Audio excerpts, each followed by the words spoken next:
Je peux pas, mais. Tu vas aller dormir. Patience, ça doit te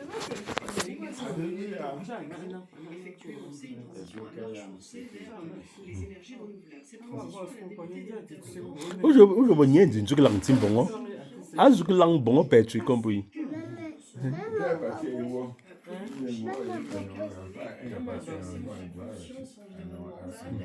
Aso.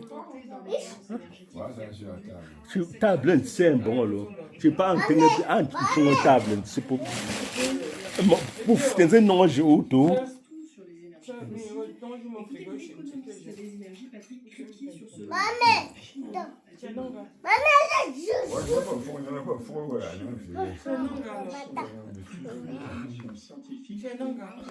Donne-moi.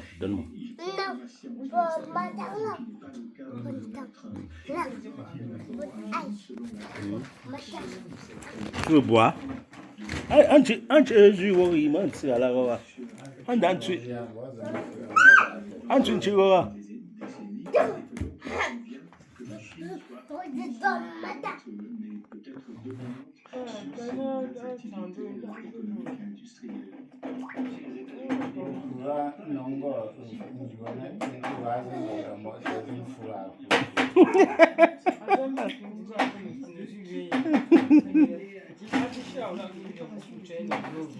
Bon frère mortel.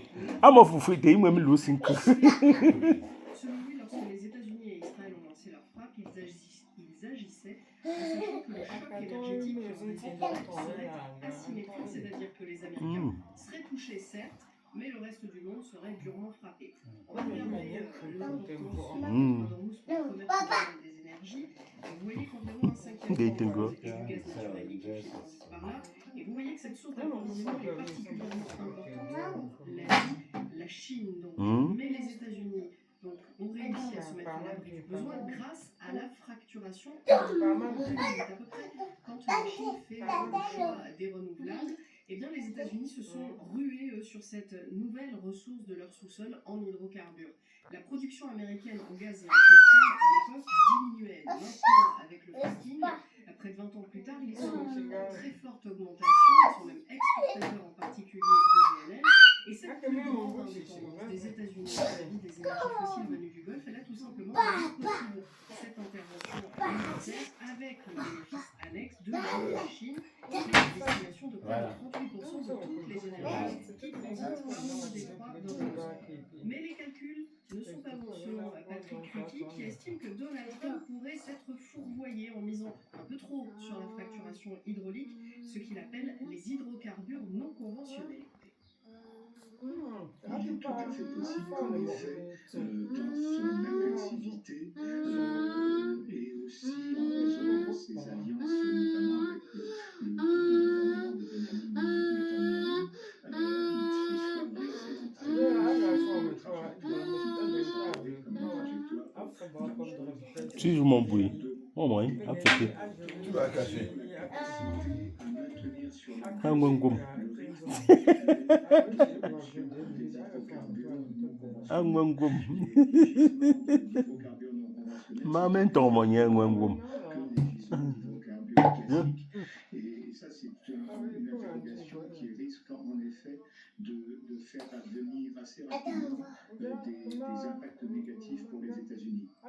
D'ailleurs, vous avez vu que Donald Trump a déclaré aujourd'hui que priver l'Iran de l'arme nucléaire était plus important que les prix du pétrole. Donc peut-être qu'il commence à comprendre son erreur et cherche à se justifier. Non, tu sais, je pas, ça va. Avec son rapport annuel en fin d'année repoussé cette prévision c'est-à-dire un maximum de consommation mondiale avant une baisse continue. Au départ, prévoyait ce pic pour 2030 face à la dépendance toujours très forte du monde aux énergies fossiles et notamment avec la réélection de Donald Trump. L'AIE le situait désormais ce pic en 2050. Ah, on se retrouve là, là-dessus.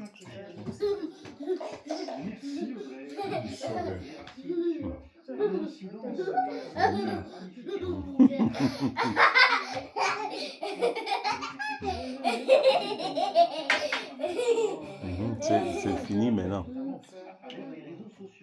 Bon, on va dormir maintenant. Bonjour Anthony. Bonjour. Car oui, un affaire ne se fait pas que sur le champ de bataille. Officiels américains et iraniens s'affrontent également sur les réseaux sociaux à coups de clips, mélange de vidéos, intelligence artificielle, extraits de films et même des mèmes, comme on les appelle, des clips qui viennent directement répondre à la propagande américaine et cette communication de la maison ça touche tout le monde. Oui, alors on va effectivement aborder tous ces aspects. On va voir effectivement d'abord ce clip qui a été généré par intelligence artificielle et qui a été diffusé tant par la télévision iranienne que les agences proches du pouvoir. 2 minutes d'images animées, vous voyez, avec des figurines Lego pour raconter finalement la vision du conflit via Téhéran. La vidéo, vous l'avez vu, commence sur Benjamin Netanyahou et Donald Trump qui regardent les dossiers de Jeffrey Epstein, parce que le message, c'est de dire que finalement, le conflit a été lancé pour couvrir les révélations de l'affaire Epstein. Vous avez vu aussi que ce montage met en avant le bombardement de l'école de Minab dans le sud de l'Iran qui, selon les autorités iraniennes, a fait